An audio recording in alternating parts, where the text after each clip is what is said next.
Hey guys, welcome back to my RogueTech gameplay commentary. Um, we're here in our refit bays looking at the blackjack. Um, I know last time we spoke about the blackjack a little bit, and you can pretty much see here what it's built to do, and that, as is obvious in the gameplay, its heat efficiency is pretty lacking. Even here, it bears only one spare heatsink, which we're going to move to the center torso to protect it a little bit better. Our ammo is already on the center torso, which is pretty much where you want it, center torso or head, just because it's so much rarer that you're going to get the dreaded ammo rack.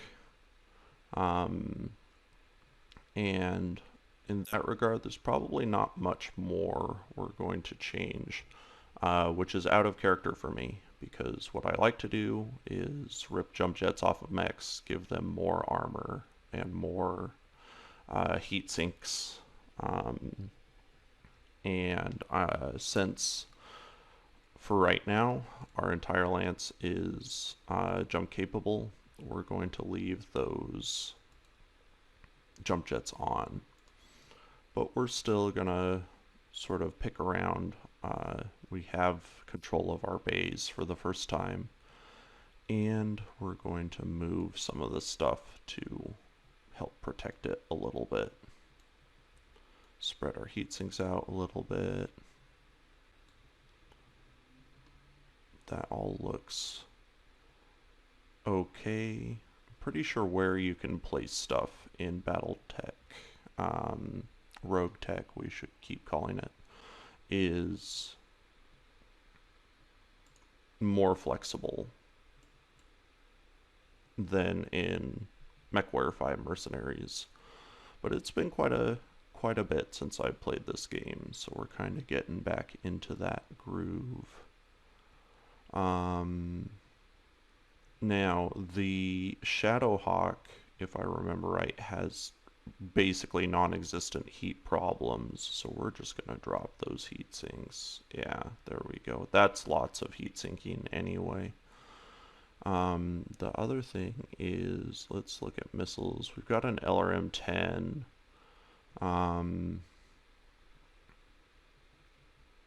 We need another LRM-5 to put in this slot.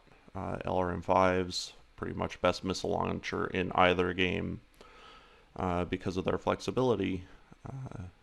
You can feel free to disagree with me on that, but it pretty much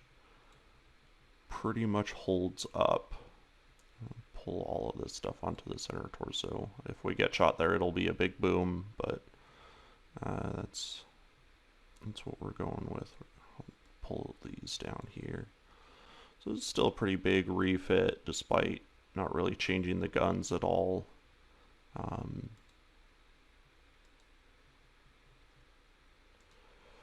Spider and Locust. Let's look at the Locust for a second. Locust is always a bit of a disaster. It holds up though, as much as you could ask it to. I don't think we have a small laser at all. Pretty sure small lasers are in this. Yeah.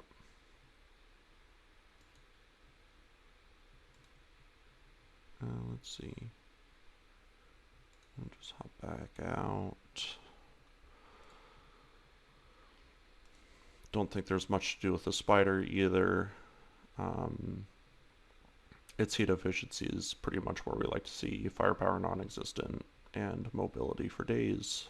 The only thing that we might do is pull a couple jump jets onto the center torso just to preserve its mobility in case it does take a bad hit, because it does take bad hits every once in a while.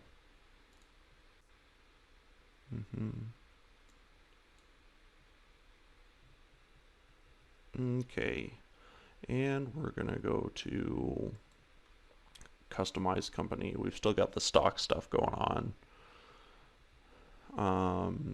It doesn't look bad, especially for the lore that we're going for. This is, um, I think, meant to mimic the symbol or the sigil of the Aurigan Guards, or the Aurigan Royal Guard. We're going to go with something a little bit different. And I'm going to take my time with this, so if for some reason it gets super boring and you hate it, just feel free to fast forward.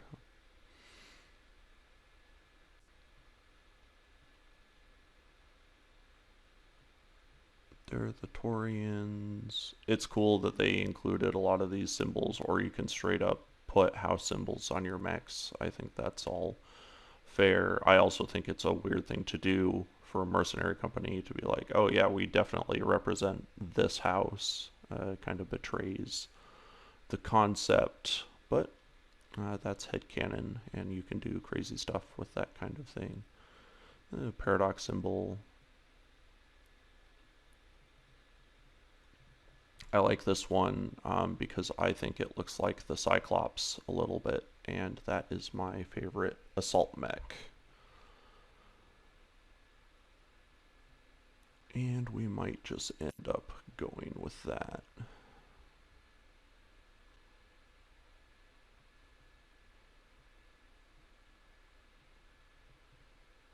That one's a cool looking one too. Eye motifs. Always have something neat to say. Always seem like they're saying more than they really are. I like this one as well.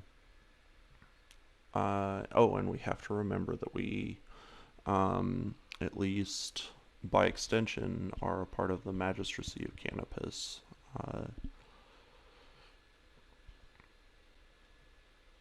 And we might represent that in our company a little bit.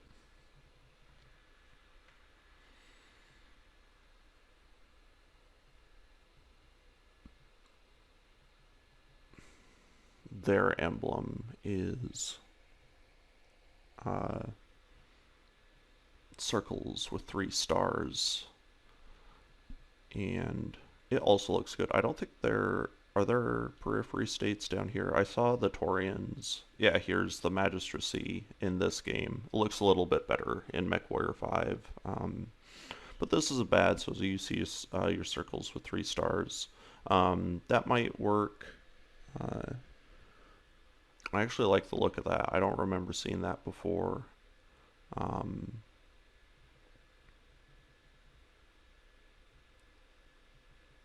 There are 2 of these. It's not bad looking. This isn't bad looking.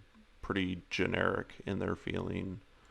Oh, it's like a zombie horseman.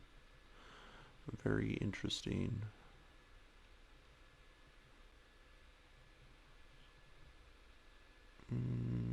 Okay. I like this one as well, but it's a better Federated Suns look in my opinion. It's kind of got that feeling.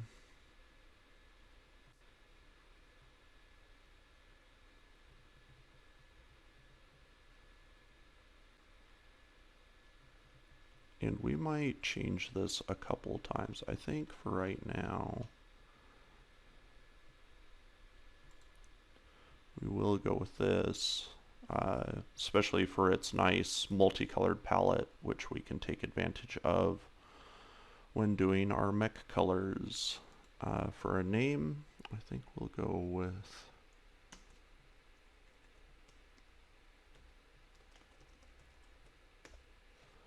Outworld Alliance, kind of a generic name, but that's what we're going to go with for right now.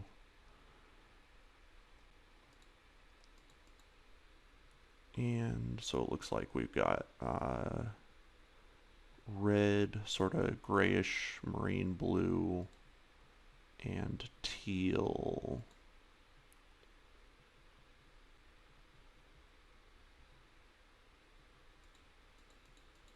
Really want the accent to stick out, so we might make that this red or burgundy color.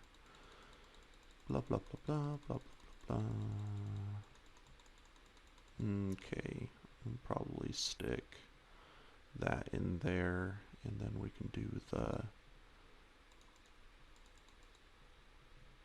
this sort of brilliant blue. That's almost too bright.